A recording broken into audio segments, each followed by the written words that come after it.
Su señoría, la Fiscalía se presenta ante esta Corte Penal Internacional para denunciar crímenes graves de trascendencia para la comunidad internacional cometidos en la República de Azmatlán, ya que, independientemente de las declaraciones de la actual presidenta Elena Rojas, quien advierte que cualquier intento de la Corte de intervenir en los asuntos internos del país sería una violación inaceptable de la soberanía nacional, la República de Azmatlán ratificó el Estatuto de Roma en 2008 y, por lo tanto, la Corte está facultada desde ese año para ejercer su jurisdicción en el territorio respecto de los crímenes graves cometidos en él, toda vez que es considerado Estado parte.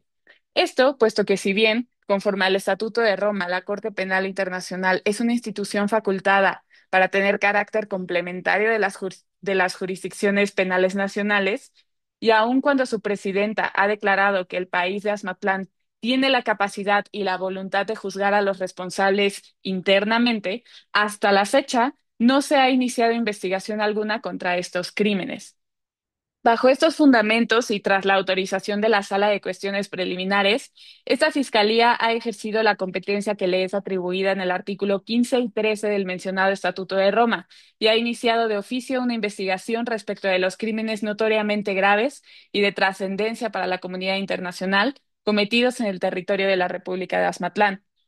Considerando a su vez que el asunto no es objeto de una investigación en enjuiciamiento por la República de Azmatlán, quien tiene jurisdicción para llevar a cabo estos procedimientos, y que notoriamente éste no ha dispuesto a llevarlos a cabo, no está, perdón, dispuesto a llevarlos a cabo, y que esta Fiscalía dispone de información que constituye fundamento razonable para creer que se ha cometido crímenes graves de trascendencia para la comunidad internacional y de la competencia de esta Corte, expongo lo siguiente: que en el territorio de la República de Azmatlán se han cometido los crímenes graves de genocidio, crímenes de lesa humanidad, y crímenes de guerra bajo las siguientes condiciones irresponsables. En primera instancia, el crimen de genocidio, interpretado como la intención específica de destruir total o parcialmente a un grupo nacional, étnico, racial o religioso, mediante, entre otros supuestos, la matanza de los miembros de ese grupo, así como la lesión grave a su integridad física y sometimiento, cuando en marzo del 2025 las Fuerzas Armadas de Azmatlán ejecutaron sumariamente en la aldea de Burgos a al menos 150 civiles desarmados, incluyendo mujeres y niños, argumentando que eran simpatizantes rebeldes. Con respecto a este crimen, esta fiscalía identifica como presuntos responsables al general Marcos Silva, quien dirigió la operación, y a la actual presidenta del país, Elena Rojas, suprema comandante de las Fuerzas Armadas de la República de Azmatlán. También se considera el crimen de lesa humanidad, específicamente mencionado el asesinato y la tortura, derivados también de la masacre de Burgos, toda vez que existen testimonios de sobrevivientes que indican el uso de tortura antes de las ejecuciones.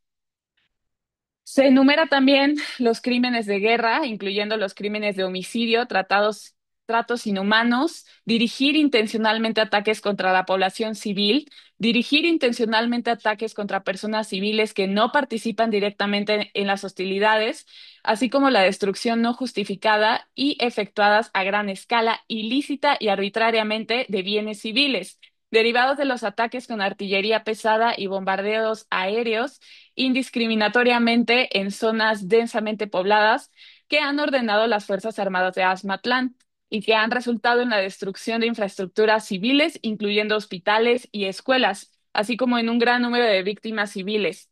Ataques a quien esta fiscalía atribuye su autoría a la actual presidenta del país, Elena Rojas, suprema comandante de las Fuerzas Armadas de la República de Azmatlán.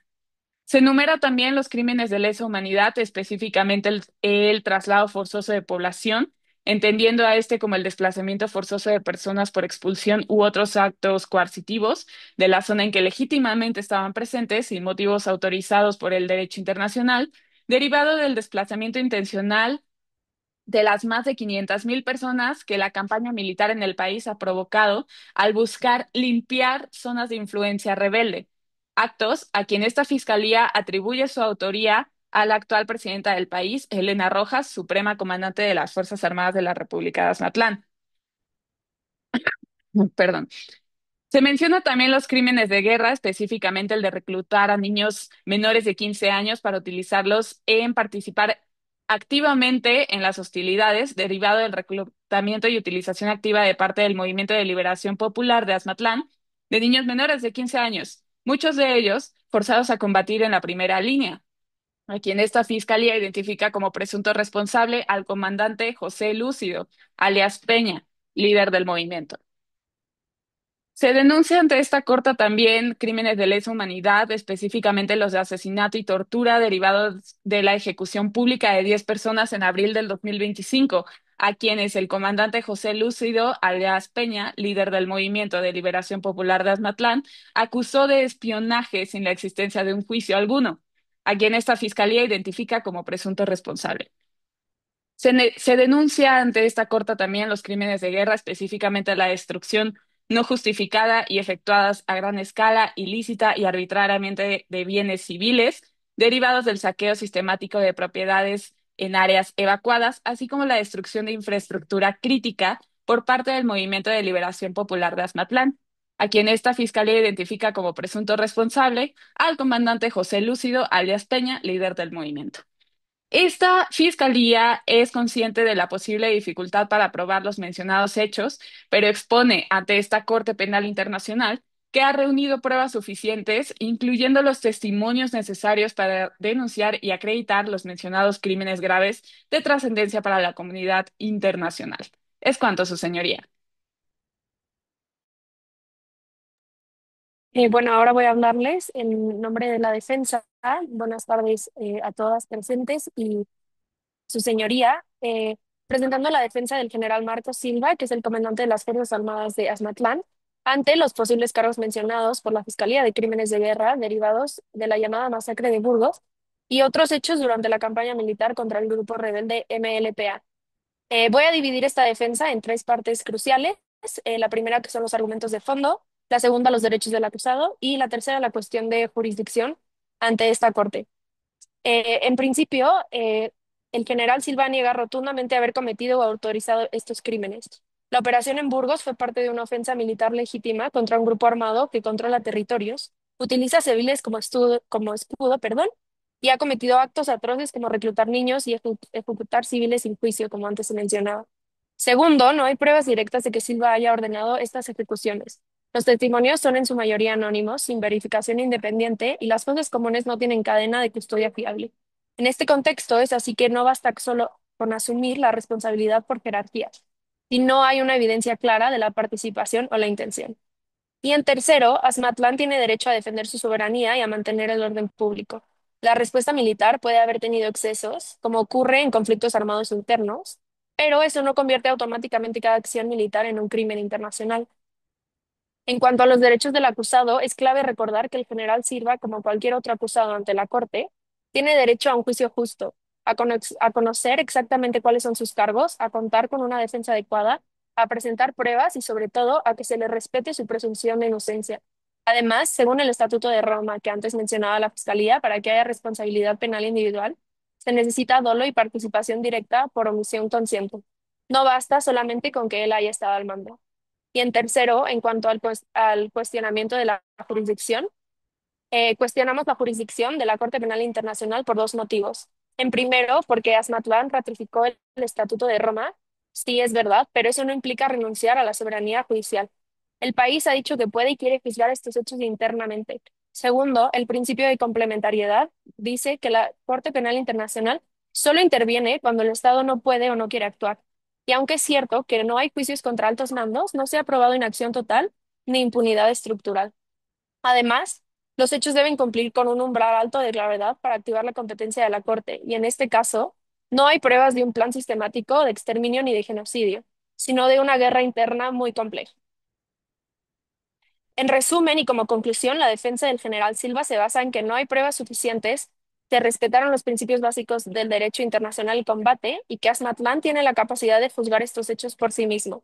Pedimos que se respete el debido proceso y se evite usar la justicia internacional como herramienta política. Muchas gracias por su atención y ahora le cedo la palabra a las víctimas. Gracias. Buenas tardes, su señoría. Yo comparezco ante ustedes en representación de las víctimas para abordar el conflicto armado en Azamatlán y exponer quiénes son, qué han sufrido y por qué merecen justicia. Bueno, por parte del gobierno tenemos a los más de 150 civiles asesinados en la masacre de Burgos, incluidos mujeres y niños y sus familiares.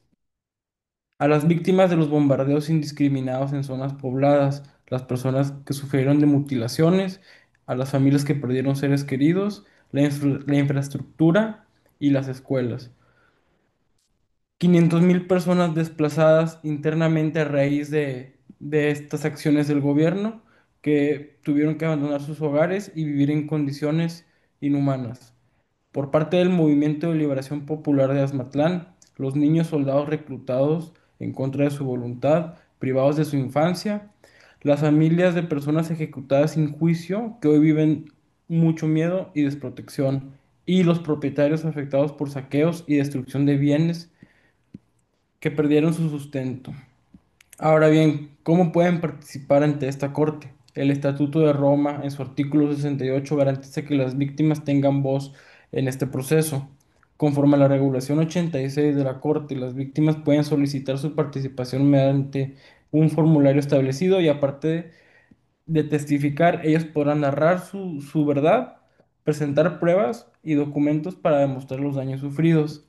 Además, cuentan con representación legal individual o colectiva, bajo lo dispuesto en la regulación 80 de pues, de la Corte, y con la Oficina de Participación de Víctimas y Reparaciones que está prevista en la regulación 81, que orienta y canaliza la intervención en su proceso. Esto no solo se trata de justicia, sino de restaurar la dignidad de quienes fueron vulnerados, ¿no? ¿Qué tipo de reparaciones pueden recibir? Bueno, el artículo 75 del mismo Estatuto de Roma establece tres reparaciones integrales: la restitución, el retorno a sus tierras o sus bienes, la compensación económica o la indemnización por daños físicos, materiales y emocionales, la rehabilitación con atención médica, psicológica y un apoyo legal. Aun si los condenados no tienen recursos, el Fondo Fiduciario para las Víctimas, contenido en el artículo 79, puede financiar estas medidas. La realidad de todo esto es que las víctimas enfrentan muchos desafíos y nada de esto será posible si no se enfrentan. Entre ellos se encuentra el miedo a las represalias, la revictimización, la falta de información y de medios, la obstrucción institucional, el trauma y el daño psicológico y las barreras logísticas. Su señoría, estas personas han perdido hijos, hermanos, padres, familiares, hogares, y hoy solo piden que se les dé su voz, que sean escuchadas y que se les repare el daño. Muchas gracias, les cedo la voz al Estado.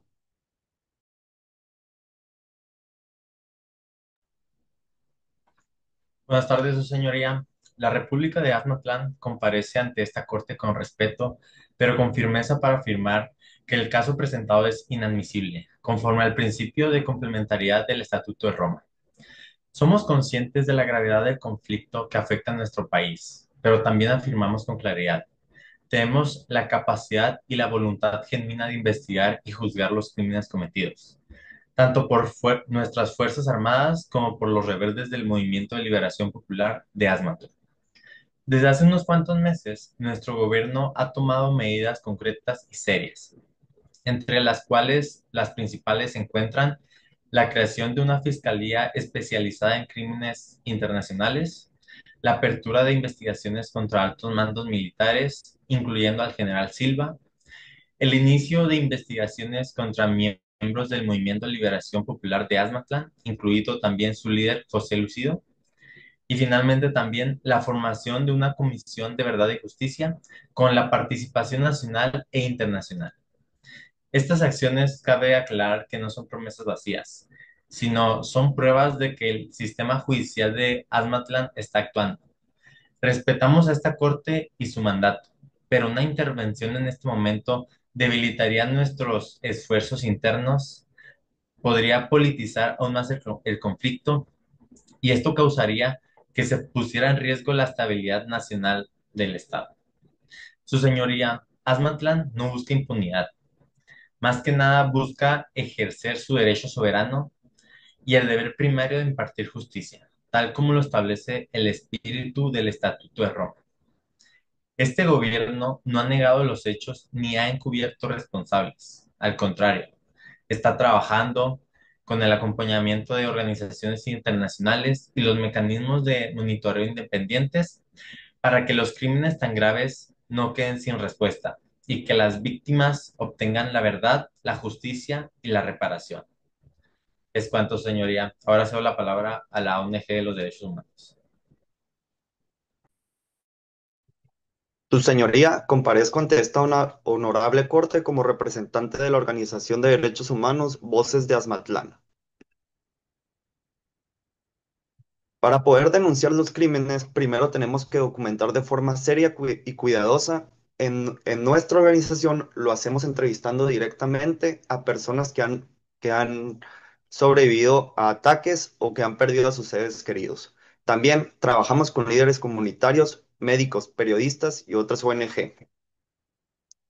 Recogemos testimonios, fotos, videos y cuando es posible información forense de fosas comunes o escenas del crimen. Contrastamos nuestra información con organizaciones como Human Rights Watch, Amnistía Internacional y la Oficina de Alto Mando Comisionado de las Naciones Unidas para los Derechos Humanos. Además de denunciar, también apoyamos directamente a las víctimas. Les ofrecemos ayuda legal gratuita para que entiendan sus derechos ante la CPI y puedan participar en el proceso. Muchas veces estas personas han sido desplazadas, están en refugios o no tienen miedo de hablar, o tienen miedo de hablar. Por eso, también damos acompañamiento emocional, talleres comunitarios y buscamos que puedan contar su historia de forma segura. Si alguna víctima quiere dar su testimonio ante la CPI, nosotros nos encargamos de preparar el expediente y de proteger su identidad si hay riesgos. Durante todo el proceso de CPI, nuestro rol como organización será vigilar que las cosas realmente avancen. Sabemos que el gobierno de Azmatlán dice que puede hacer justicia por su cuenta, pero hasta ahora no ha hecho nada serio para investigar a los altos mandos responsables. Por eso vamos a monitorear cada paso, enviar información a la corte y denunciar si vemos que se está encubriendo a alguien o si hay represalias contra víctimas o defensores. Finalmente, queremos hacer algunas recomendaciones. A la CPI le pedimos que abra una investigación formal cuanto antes. La evidencia ya está ahí y las víctimas no pueden seguir esperando.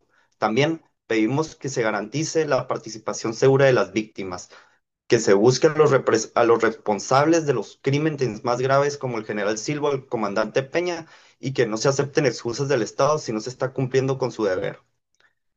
A la comunidad internacional le pedimos que no se quede en silencio. Necesitamos presión diplomática, apoyo humanitario y fondos de ayuda a las personas desplazadas.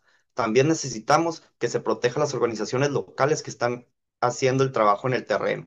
En Voces de Azmatlán, creemos que la justicia no solo es castigar a los culpables, sino también escuchar a las víctimas, reconocer su sufrimiento y garantizar que algo así no vuelva a pasar.